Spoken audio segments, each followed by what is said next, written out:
ketika Pangdam Siliwangi Ibrahim Aji mengancam akan serbu Jakarta. Selasa, tanggal 5 Oktober tahun 1965. Di tengah situasi panas yang tengah melanda Jakarta pasca meletusnya insiden tanggal 30 September tahun 1965, sepucuk surat dari Istana Bogor tiba di Wisma Yaso. Surat itu dari Presiden Soekarno untuk salah satu istrinya, Ratna Sari Dewi. Selain mengabarkan kondisi dirinya, Soekarno pun memberitahu jika hari itu dia akan memanggil sejumlah jenderal yang berpengaruh di Angkatan Darat. Salah satunya adalah Mayor Jenderal Ibrahim Aji, Panglima Kodam 6 Siliwangi. Surat itu kemudian diberikan oleh Ibu Dewi kepada Papi. Saat mereka bertemu di Inggris beberapa tahun kemudian, ungkap Kiki Aji, 71 tahun, putra kedua Ibrahim Aji. Bukan rahasia lagi saat itu, jika Ibrahim Aji adalah salah satu jenderal kesayangan Bung Karno. Salah satu bukti konkret kepercayaan Soekarno kepada Aji adalah surat yang berisi amanat dari sang presiden yang dikirimkan 3 hari usai gerakan tanggal 30 September beraksi. Selain Aji, dalam surat berkop ajudan presiden itu, Bung Karno pun menyebut juga nama Marsekal Muda Udara R.H.A. Wiryadinata, Inspektur Jenderal Markas Besar Angkatan Udara Republik Indonesia. Anakda Ibrahim Aji, Kodam 6. Harap kerjasama sebaik-baiknya dengan saudara Wiryadinata, menyelamatkan Adri, Auri dan revolusi. Keselamatan Auri dan Adri adalah mutlak perlu untuk menghadapi Nekolim. Bapak, Soekarno. Tanggal 3 Oktober tahun 65. Menurut Kiki, saat si Bung Besar terjebak di Pangkalan Angkatan Udara Halim Perdana Kusumah pada tanggal 1 Oktober tahun 1965, secara diam-diam ayahnya mengirimkan pesan ke Halim untuk secepatnya memindahkan Presiden Soekarno ke Istana Bogor, yang merupakan wilayah kewenangannya. Papi bilang, jika tak juga diberangkatkan ke Bogor, dia dan jajarannya akan menyerbu Jakarta, ujar Kiki. Singkat cerita, Bung Karno pun diterbangkan ke Istana Bogor. Sehari kemudian, dia mengirimkan surat singkat kepada Aji. Isinya, permintaan untuk menyelamatkan Angkatan Darat Republik Indonesia dari ancaman neokolonialisme, Nekolim. Bersama surat itu, Soekarno pun menyelipkan foto dirinya dan selembar uang berjumlah Rp100. Ketiga benda bersejarah itu kini masih dirawat baik oleh Kiki Aji. Usai meletusnya insiden tanggal 30 September tahun 1965, di Jakarta sendiri mulai marak aksi-aksi pengganyangan terhadap PKI. Pada tanggal 10 Oktober tahun 1965, kantor Komite Sentral PKI yang beralamat di Jalan Keramat Raya nomor 81 dibakar massa anti-komunis. Orang-orangnya diburu, disiksa dan bahkan dibunuhi. Hal yang sama terjadi pula di Jawa Tengah, Yogyakarta, Jawa Timur, Bali dan Nusa Tenggara Timur. Dalam waktu yang sangat singkat, tiba-tiba saja jutaan pengikut komunis di Indonesia menjadi musuh masyarakat nomor 1. Situasi tersebut tentu saja membuat Ibrahim Aji dan Gubernur Masudi was-was.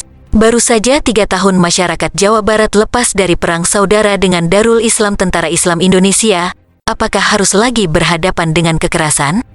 Demikian pikir Aji dan Masudi saat itu. Merasa tidak tega lagi memberikan situasi yang berdarah-darah kepada masyarakat Jawa Barat, Aji lantas membuat keputusan yang sangat krusial, yakni membubarkan PKI di Jawa Barat.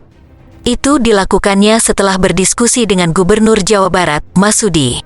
Meskipun pembubaran tersebut kemudian diikuti dengan aksi pengamanan orang-orang PKI, namun itu dilakukan tanpa tindakan brutal seperti yang terjadi di Jawa Tengah, Yogyakarta, Jawa Timur, Bali dan Nusa Tenggara Timur.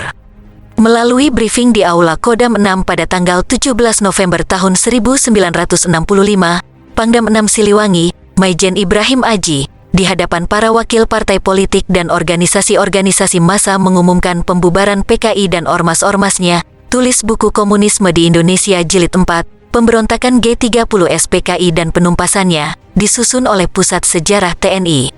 Inisiatif Aji dan Masudi ternyata membuat Bung Karno marah. Dia menganggap tindakan pembubaran tersebut sebagai suatu tindakan yang tidak bisa dibenarkan.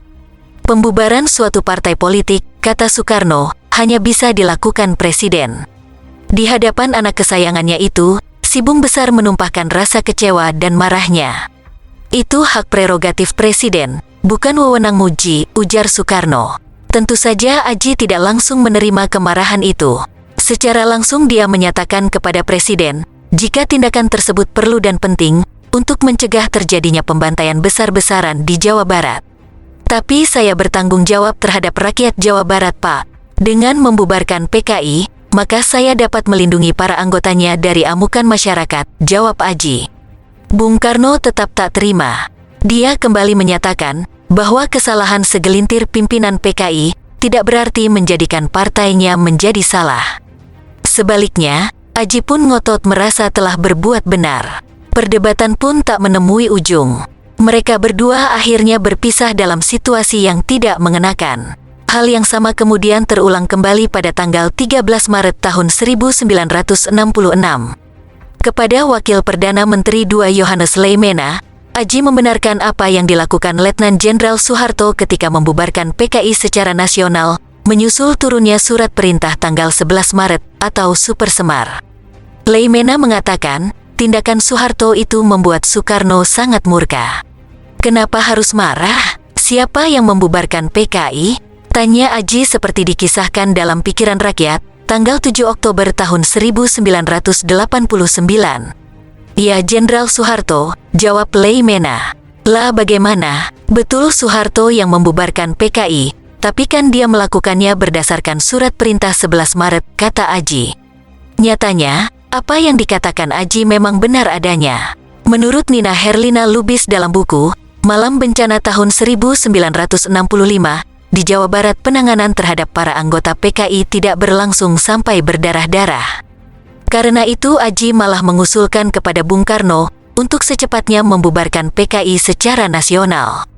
Namun usul itu dianggap dingin saja oleh si Bung Besar. Ibrahim Aji dan Masudi berpikir bahwa kalau saja Bung Karno mau membubarkan PKI waktu itu, maka pembersihan tanpa proses pengadilan itu akan terhenti, ungkap Nina. Beberapa bulan setelah kejadian itu, Aji kemudian naik pangkat menjadi Letnan Jenderal. Namun kenaikan itu dibarengi penugasan dari Presiden untuk menjadi duta besar di Inggris. Sebagai tentara, tanpa banyak pertimbangan, Aji menerima tugas itu dengan lapang dada.